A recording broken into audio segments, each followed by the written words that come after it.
Hong Kong এর বিপক্ষে Bangladesh match জিতেছে ঠিকই, কিন্তু নেট রান রেটের প্রশ্নটা কিন্তু চলে আসে এখানে। সো কালকে ম্যাচ কি মনে হয় কেমন করতে পারে বাংলাদেশ শ্রীলঙ্কার বিপক্ষে? আমরা নিজেরা এই ব্যাপারটা কিন্তু অনেক বেশি কমপ্লিকেট করতেছি। নেট রানের ব্যাপারটা, বাংলাদেশ ব্যাপারটাকে এইভাবে কমপ্লিকেটেড কোনো মাইন্ডসেট নিয়ে খেলতেছে। বাংলাদেশ কিন্তু বলতেছে যে আমরা খেলবো, হয় জিতবো বা হারবো। আপনার নেট রানের ব্যাপারটা তখনই আসবে যখন আপনার মনের মধ্যে একটা দ্বিধাদ্বন্দ্ব থাকবে যে একটা ম্যাচ জিতবো, একটা ম্যাচ হারবো, তারপরে সবার পয়েন্ট সমান হবে। তারপরে বাংলাদেশ চিন্তা করছে আমরা তারা মানে ম্যাচ জিতবে, এবং এইটারই কিন্তু প্রতিফলন করছে গতকালকের প্রেস কনফারেন্সে কিন্তু মানে বেশ কয়েকবার বলা হয়েছে যে আপনি বোথ তানজিম সাকিব অ্যান্ড তৌহিদ হৃদয়, তারা বোথ বোথ কিন্তু একটা জিনিসের ব্যাপারে কিন্তু খুবই একই সুরে কথা বলছে। সেটা হচ্ছে তারা কিন্তু ওই নেট রান রেট নিয়ে একটা বারও কোনো মানে চিন্তার কথা বলে না। তারা ভাবতেছে যে তারা নেক্সট ম্যাচ জিতবে এবং জিতে তার পরের ম্যাচের দিকে তাকাবে। এখানে আসলে নেট রান রেটের ব্যাপারটা আমরা যেভাবে চিন্তা করছি ওরা ওইভাবে চিন্তা করতেছে না। হ্যাঁ, আপনি এই নেট রান রেটের প্রশ্ন আসবে যখন বাংলাদেশ যদি নেক্সট ম্যাচ হারে, তারপরে আমরা এই প্রশ্ন তুলতে পারি যে নেক্সট ম্যাচ হারলো তাহলে আফগানের সাথে জিতার পরে কি হবে। যদি কালকে বাংলাদেশ জিতে, যেটা সম্ভাবনা যথেষ্ট পরিমাণ আছে, তাহলে তো আসলে নেট রান রেটের ব্যাপারটা আসে না। নেট রান রেটের এই বাড়তি বোঝাটা আমাদের মনে হয় যে আমরা নিজেরাও যেমন নিচ্ছি, আমরা প্লেয়ারদের উপর সমানভাবে চাপিয়ে দিচ্ছি। তো এটা থেকে আমাদেরকে একটু কষ্টে মুভ করা উচিত, মুভভাবে হওয়া উচিত।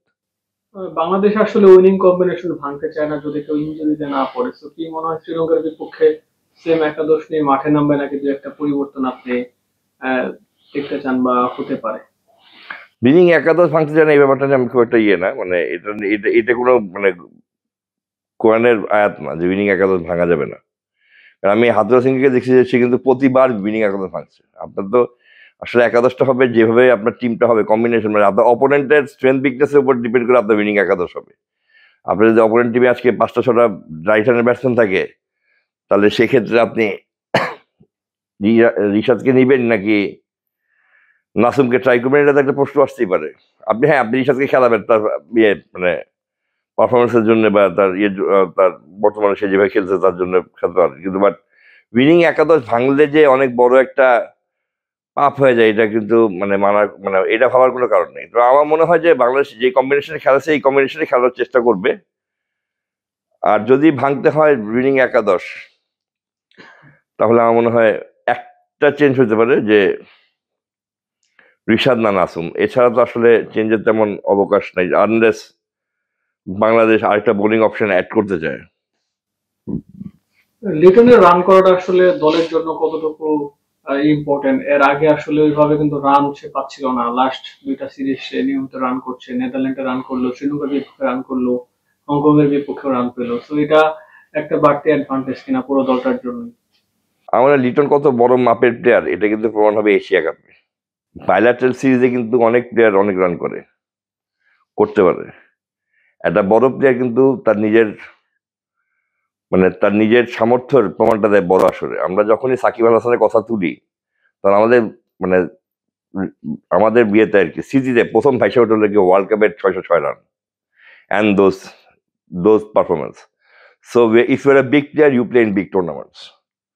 লিটন অনেক রান করছেন এবং আশা করি তার যে ফরম্যাটে অনেক রান করবেন, এবং এইসব জায়গায় রান করতে পারলেই তখনই বলা যাবে যে Liton Kumar Das is something big. মানে আপনি বাইলাটারাল সিরিজ, আমি অনেক বড় বড় প্লেয়ারকে দেখছি বাইলাটারাল সিরিজ রান করছে। লট অফ ওয়ার্ল্ডের অনেক বড় বড় প্লেয়ার আছে যারা বাইলাটারাল সিরিজ অনেক রান করে ইন্টারন্যাশনাল টুর্নামেন্টে গিয়ে করতে পারে না, মানে গ্লোবাল টুর্নামেন্টে গিয়ে করতে পারে না। আর ওয়ার্ল্ড অনেক প্লেয়ার আছে যারা ডোমেস্টিকে রান করে ইন্টারন্যাশনাল ক্রিকেটে খেলতে পারে না।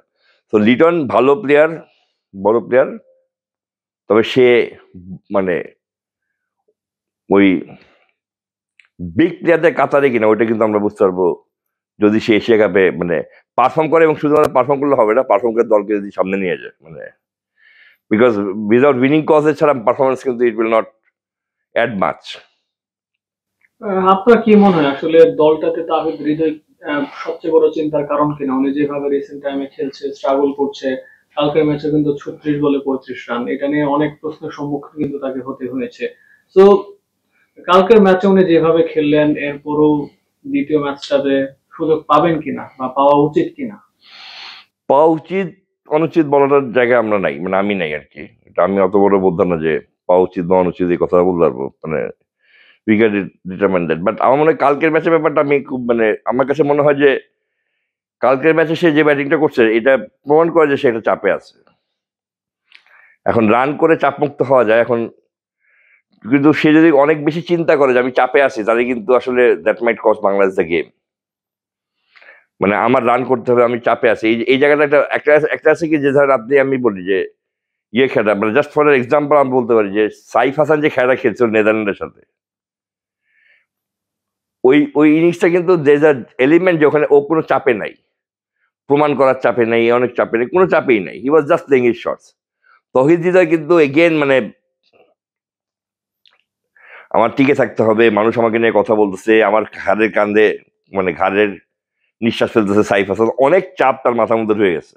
তো এইগুলোকে পিছনে ফেলে যদি সে ব্যাটিং করতে পারে, তাহলে মনে হয় তহিদ হৃদয় ভালো করবে। নাহলে নাহলে লং রানে মানে পুরো এশিয়া কাপে কিন্তু তার কিন্তু, কারণ আপনার 36 বলে 35 বা এইসব রানগুলো কিন্তু ইভেন্চুয়ালি কাউন্ট হবে না যদি না আপনার কালকে কালকে হংকং এর সাথে এই খেলাটা খেলছেন বলে ইয়ে হয়েছে। বাট যদি হংকং আরো 25 রান করতো, তাহলে কি হতো, যদি ইয়ে করতো, তাহলে তো এই প্যাটার্নে ব্যাটিং করতে পারতো না। সো টি-20 তে কিন্তু আপনার টেম্পোটা যত তাড়াতাড়ি গ্যাদার করবেন তত